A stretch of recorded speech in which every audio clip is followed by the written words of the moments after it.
Pode Aprender. O Pode Aprender é o seu espaço para debater temas importantes para a educação básica brasileira. Uma realização da Aprende Brasil Educação.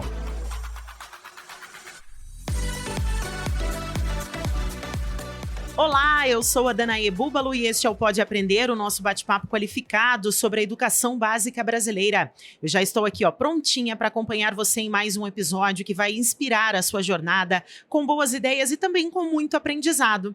Então eu te convido, vem comigo, vamos juntos? Quando eu falo da abordagem da disciplina positiva, nós estamos falando de um caminho do meio, nós estamos falando de uma abordagem que é gentil e firme ao mesmo tempo, que vai ter ordem e liberdade ao mesmo tempo.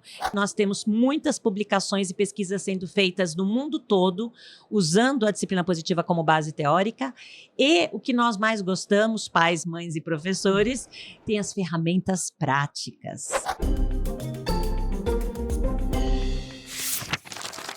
Livro aberto. A Aprende Brasil Educação está na BET Brasil 2025, o maior evento de inovação e tecnologia para a educação da América Latina, realizado em São Paulo. E o Pode Aprender está de olho nos temas que estão sendo debatidos neste grande evento que reúne educadores de todo o país. E um dos assuntos que está sendo discutido por aqui é a relação entre famílias e escolas, uma parceria que é essencial para o desenvolvimento integral dos estudantes. Entre os profissionais que trazem reflexões para engajar as famílias no processo educativo está a professora Beth Rodrigues, especialista em disciplina positiva. Ela é a nossa convidada neste episódio especial da BET Brasil 2025. Pega a caneta. Beth atua na área da educação há mais de 40 anos. Ela é formada em letras, tem mestrado em linguística aplicada, tem uma larga experiência como coordenadora e diretora pedagógica, dá treinamentos sobre disciplina positiva para profissionais da educação e também da área da saúde, é criadora do programa de formação integral em educação parental e da pós-graduação integral de educação parental, ambos reconhecidos pelo MEC. Professora Beth, seja muito bem-vinda ao Pode Aprender. É um prazer recebê-la aqui no nosso stand, no nosso estúdio. Seja muito bem-vinda. Muito obrigada pelo convite, pela oportunidade. É uma honra estar aqui com vocês. Bom, hoje nós vamos conversar então sobre essa parceria entre família e escola. Eu acho que para a gente começar o nosso bate-papo, eu gostaria que você pontuasse quais são as principais dificuldades que a gente tem no momento da gente tentar construir essa parceria entre os pais, entre os alunos, os educadores e os professores, Beth. Pois é, né? Olha, se a gente vai nas escolas e entra numa sala de professores ou em um espaço ali em que tenha profissionais da educação, é muito comum uma reclamação sobre os pais. Uma pergunta típica é a gente falar, o que te dá mais trabalho na escola?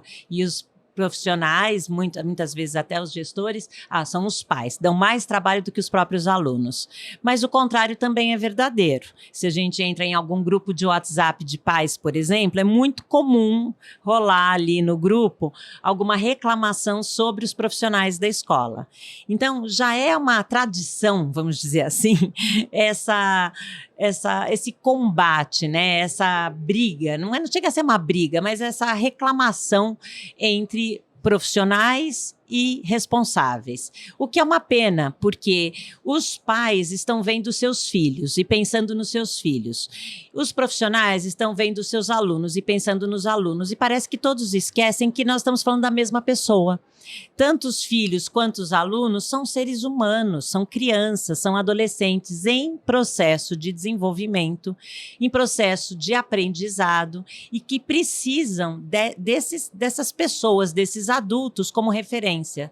Então, para todo mundo, o relacionamento, né, familiar, o relacionamento em sala de aula escolar, será melhor se houver essa parceria entre família e escola. Não é uma parceria fácil de existir, porque, outra vez, tradicionalmente, nem todas as escolas abrem as portas para os pais frequentarem as escolas. Da mesma maneira que muitos pais, mesmo quando convidados ou convocados pela escola, nem sempre comparecem às reuniões que são, né, convidados, chamados.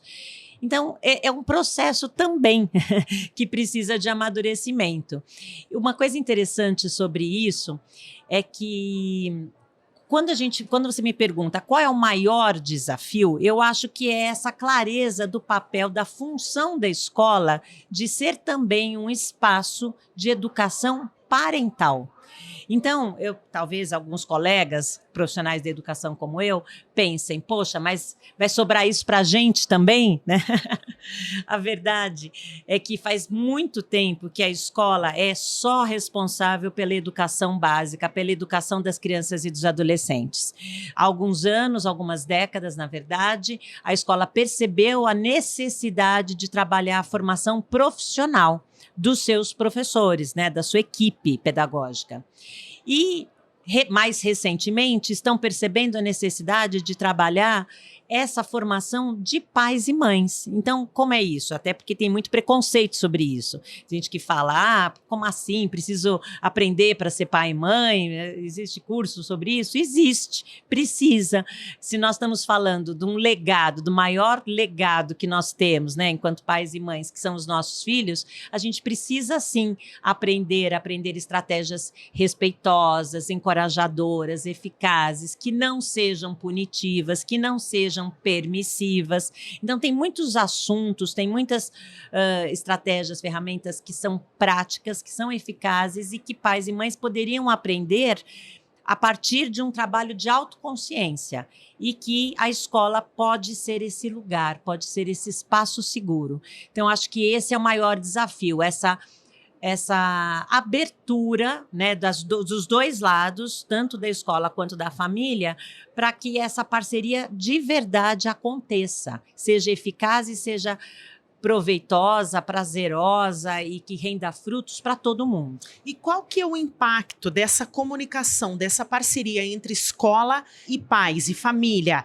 Eu digo impacto de forma geral, o impacto positivo. A gente tem os impactos positivos e a gente também tem os impactos negativos. Então, eu gostaria que você pontuasse quais são esses impactos que essa falta de comunicação ou que essa comunicação afetiva entre os dois laços, né, educacionais, educação, gestão, professores e família, como que são os impactos? Quais são os impactos na vida desse aluno? Né? Isso. É muito interessante, porque eu já acabei mencionando alguns resultados negativos, né, que é essa rixa, essa briguinha, essa falta de conexão que existe entre, lógico que a gente sabe que não são todas, né, aliás, muitas escolas fazem um bonito trabalho de acolhimento de pais e mães, mas ainda existem muitas escolas que não querem que os pais entrem, não querem que os pais interfiram, né, não querem que os pais atrapalhem, porque essa é a visão.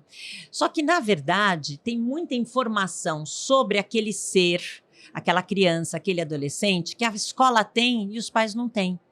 Que os pais têm e a escola não tem. E que essa informação, se fosse compartilhada, se todos focassem na solução dos problemas, se todos focassem no bem-estar, no desenvolvimento de habilidades dessa criança e desse adolescente, e não estivessem olhando só para eles como seu filho ou seu aluno, seria bom para todo mundo. Vou dar um exemplo. Um aluno que não está indo bem na escola. Se ele souber o que está acontecendo em casa, como é a rotina de estudo, como é o ambiente em casa, o quão favorável ou não é para que essa criança, para esse jovem estude em casa, a escola pode interferir, dando orientações de como pode ser a rotina de estudos, como pode ser feito esse trabalho. O contrário também é verdadeiro, né? Então, às vezes, coisas acontecem na escola que os pais acabam deixando de dar alguma informação importante, por exemplo, estão passando por alguma mudança na vida familiar, teve algum luto, algum momento de perda, e se essa informação não é transmitida, não é compartilhada com os profissionais, eles acabam não compreendendo por que aquela criança está tendo aquele comportamento desafiador. Até porque hoje é um ponto muito focal a questão emocional também dos alunos, né? Que interfere nitidamente importante na educação, né? Totalmente. E nós todos, né, adultos, somos de uma geração que não fomos alfabetizados emocionalmente. Então, nós estamos aprendendo a lidar com isso. Logicamente, os profissionais, sim, os profissionais já estão, né, desde a BNCC, fazendo esse trabalho bonito, trabalho de alfabetização emocional com as crianças, mas os pais precisam também se envolver nesse trabalho. Eu vou dar outro exemplo. Às vezes, e é muito comum que isso aconteça, porque somos todos humanos, as crianças cometem erros. E muitas vezes, quando tem reunião, é reunião entre professores e pais. E a criança ou o adolescente que está envolvido naquela situação, naquele problema, não é chamado para busca de resolução do problema.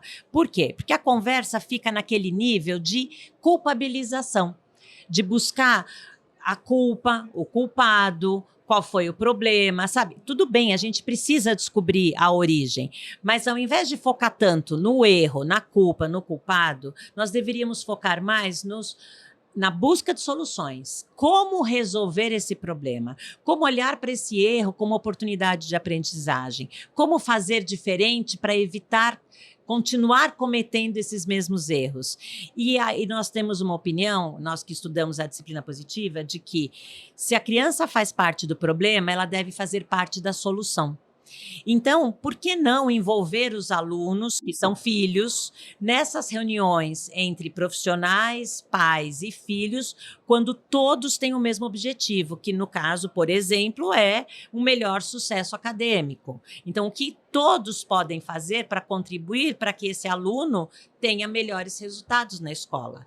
Então, esse é um dos resultados positivos do que você me perguntou. Então, além de você ter relacionamentos muito mais leves, agradáveis, saudáveis, tanto dentro de sala de aula, na escola, quanto em casa, familiares, você tem também essa visão integral do ser humano. Ele deixa de ser só aluno ou só filho. E realmente a gente consegue, juntos, ensiná-los, por exemplo, a resolver problemas, a tomar decisões, a olhar para os erros como oportunidades de aprendizagem. E isso vai ajudá-los a desenvolver muitas outras habilidades, né? Cooperação, empatia, respeito.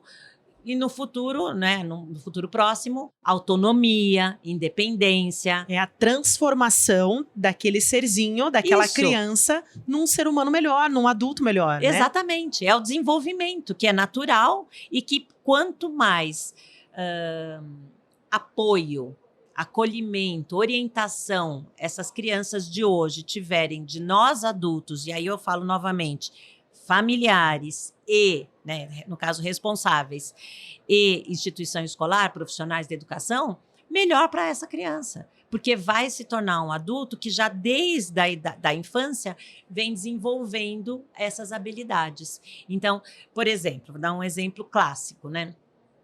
Muita gente acha que criança não tem que ter escolha nenhuma, que tem que ser o adulto é que decide, o adulto é que manda. Então, é essa visão mais autoritária de ser. Você não tem querer, né? É isso, clássico, quem manda aqui sou eu. Então, tem professores que são mais autoritários, tem pais e mães que são mais autoritários. Eu confesso que eu já fui professora autoritária, já fui mãe autoritária.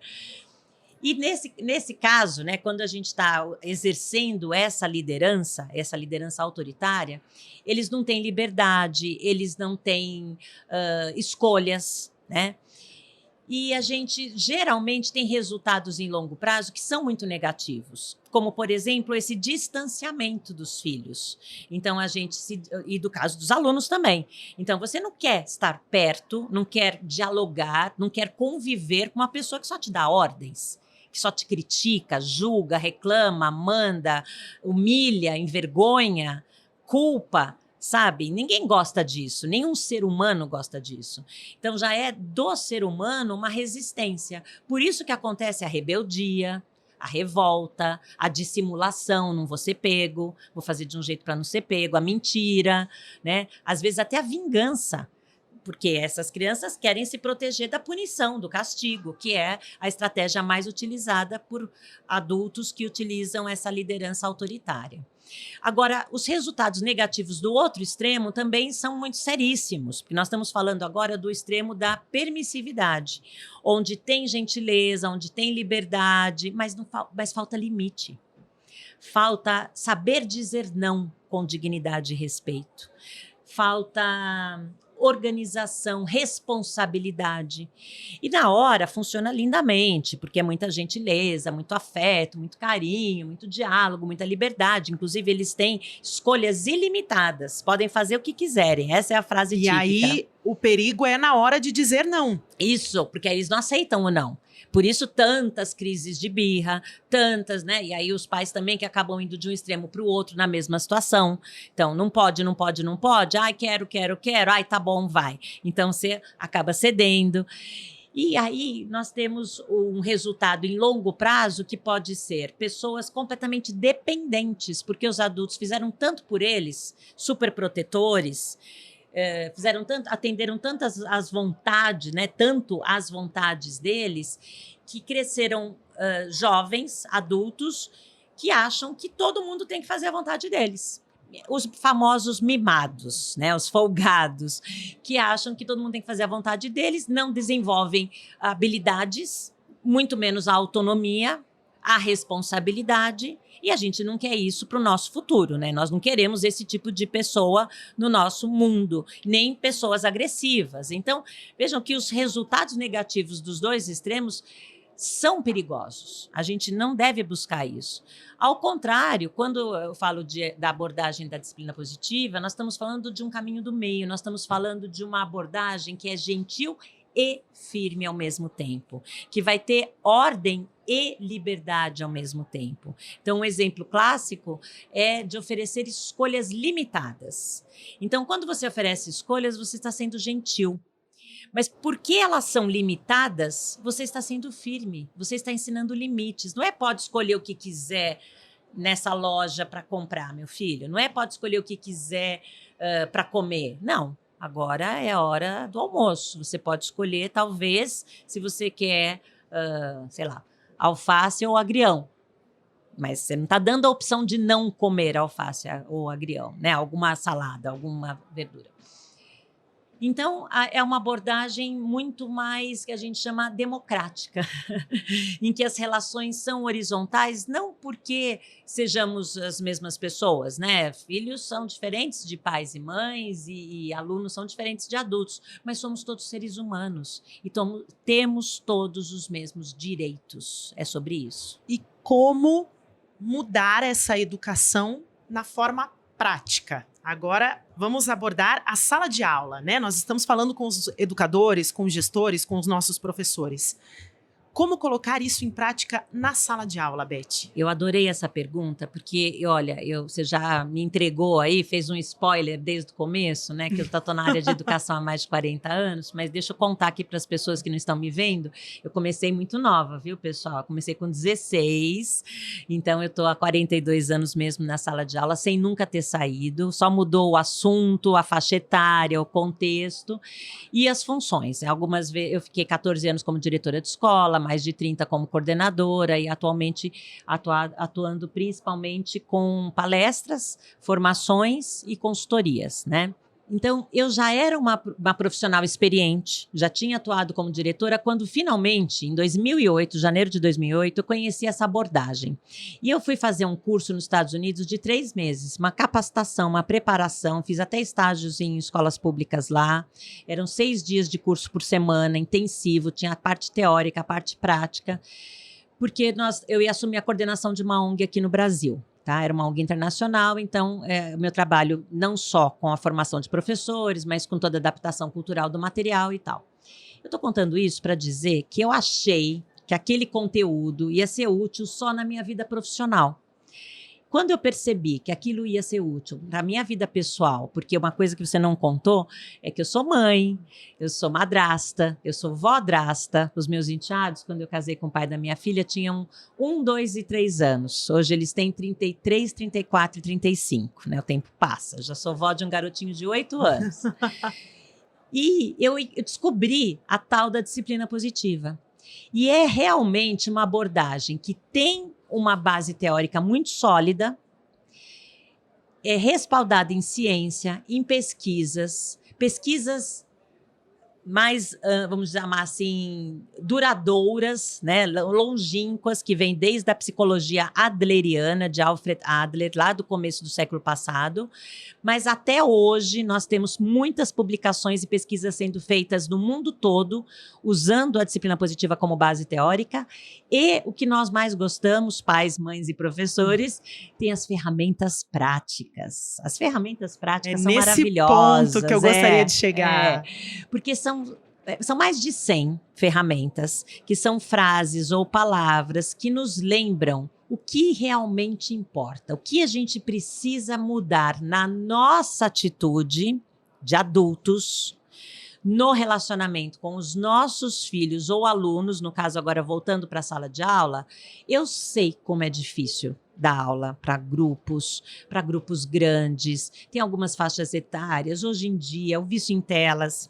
Então, essa é uma abordagem que pode nos ajudar, porque essas ferramentas práticas, elas são encorajadoras, são respeitosas, são empáticas, mas principalmente, colegas, são eficazes. Então, vou dar alguns exemplos. Eu já falei de gentileza e firmeza ao mesmo tempo, da importância da gente validar o sentimento, ser gentil, estabelecer uma conexão, demonstrar interesse, então estou dando exemplos de gentileza, né, de conexão, e, ao mesmo tempo, dar um limite, saber dizer não, saber orientar, relembrar qual é o combinado, qual é o acordo, qual é a regra.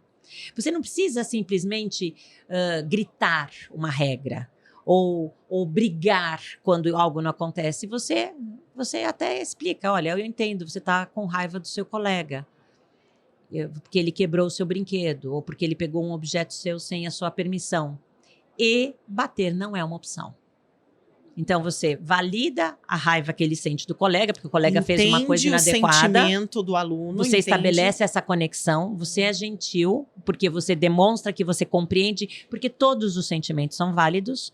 E na mesma frase, não é outro dia, não é outro aluno, você traz a firmeza, você traz o limite, você sabe, se for necessário, dizer não com dignidade e respeito. Então, bater não pode. Então, nem todos os comportamentos serão adequados, serão socialmente aceitos. E é esse o nosso papel, essa é a nossa função, a nossa responsabilidade, de educá-los, de ensiná-los. Isso não é adequado, isso não se faz. Agora, você não precisa falar isso, não, né, aos gritos, aos berros. Então, essa é uma importante, né? A conexão antes da correção. Outra que eu acabei de mencionar, gentileza e firmeza ao mesmo tempo. Já dei o exemplo das escolhas limitadas. Nós temos, por exemplo, a importância de focar na autoconsciência, em quem realmente precisa mudar. Porque a tristeza, eu sei, viu, colegas, é que a gente quer mudar os nossos alunos, mas a má notícia é que a gente não consegue. A gente consegue ajudá-los a se desenvolverem, ajudá-los no processo de desenvolvimento, mas não consegue mudar, porque a gente não consegue mudar ninguém, né? Vocês já devem ter percebido. Então, a única pessoa que a gente consegue mudar somos nós mesmos. Então, a nossa função é trabalhar a nossa autoconsciência, as nossas habilidades de ensino, a nossa autoconsciência de quais são os resultados em longo prazo do nosso estilo de ensino e, por exemplo, trabalhar a autorregulação, o autocontrole, para sim ter mais paciência, para sim melhorar as nossas habilidades até didáticas, pedagógicas, para garantir uma maior motivação, engajamento, interesse. E eu acho que tudo passa por uma melhor escuta. Então, quando a gente melhora as nossas habilidades de comunicação e, por exemplo, deixa de criticar, julgar, reclamar, só focar nos erros e passa a encorajar, fazer perguntas, saber ouvir, saber dialogar, compreender os nossos alunos, nós estamos aí num caminho, num processo de desenvolver essa conexão com os nossos alunos. Então, eu mencionei algumas poucas, porque eu acho que o nosso tempo já deve estar acabando, infelizmente, que estava muito gostoso aqui. Bom, nós estamos na BET, como eu já citei aqui no início do nosso bate-papo. Eu gostaria que você pontuasse quais são os seus destaques, o que você encontrou no evento, que você acha que vai levar de aprendizado, ou o que os nossos educadores que estão aqui na BET, estão participando da BET, podem levar como aprendizado, podem levar como exemplos para a sala de aula. Eu já sou, como eu disse, né, atuante na área de educação há muitos anos, então eu frequento a BET há muitos anos. Aliás, é muito engraçado porque é o meu nome, então eu passo nos corredores e ouço BET, eu viro achando que estamos chamando, mas não é. E eu gosto muito de observar que o tema educação parental está se mantendo. É o 3º ano que a BET traz esse tema, é o 2º ano que eu tenho a honra, né, de palestrar sobre o assunto, de fazer sessão de autógrafos com o livro 14 Competências Essenciais do Educador Parental e de perceber que as escolas estão buscando, né? Estão buscando quais são as novidades no mercado, quais são os profissionais que podem ser convidados para irem nas escolas para palestrar, para fazer formação dos seus profissionais, para fazer formação dos pais ou palestras para pais. Então, eu acho que é um espaço muito importante também de networking. Então, para quem ainda não veio, além dos estandes, das diferentes soluções, né, que existem, cada stand apresenta uma solução diferente para os diferentes contextos e necessidades, eu acho que é um espaço maravilhoso para novas conexões, networking e desenvolvimento pessoal e profissional. Diversão para casa. BET, eu gostaria de agradecer imensamente a tua participação e eu vou deixar agora um espaço para que você deixe os seus contatos aos nossos ouvintes. Quem queira conhecer um pouquinho mais da BET, do seu trabalho, da BET, a Rodrigues. Professora BET Rodrigues. Quem quiser conhecer um pouquinho do seu trabalho ou ficou com alguma dúvida, quer fazer aquela troca no particular? Pode Quais sim. são os seus contatos? Pois não. No Instagram eu estou como Disciplina Positiva Brasil. E o meu site, onde vocês encontram cursos sobre disciplina positiva, então cursos de certificação internacional, por exemplo, de educação parental em disciplina positiva, o de disciplina positiva com foco na educação infantil, entre outros, é BETP, que é a abreviação de Pereira, né? Rodrigues. Então, btprodrigues.com.br, esse é o site. Eu acho que essas são as melhores maneiras de me encontrar, tá? Perfeito. Mais uma vez, então, BET, eu quero te agradecer e agradecer também a você, o nosso ouvinte que nos acompanhou em mais um bate-papo qualificado sobre a educação básica brasileira. O Pode Aprender é uma realização da Aprende Brasil Educação com produção da banca do podcast. Para comentários e sugestões, basta você enviar um e-mail para aprendebrasil@positivo.com.br. Acompanhe os próximos episódios do Pode Aprender na sua plataforma de podcast preferida, nas redes sociais e também no site da Aprende Brasil. Até mais! Com produção e edição da banca do podcast, o Pode Aprender é uma iniciativa da Aprende Brasil Educação.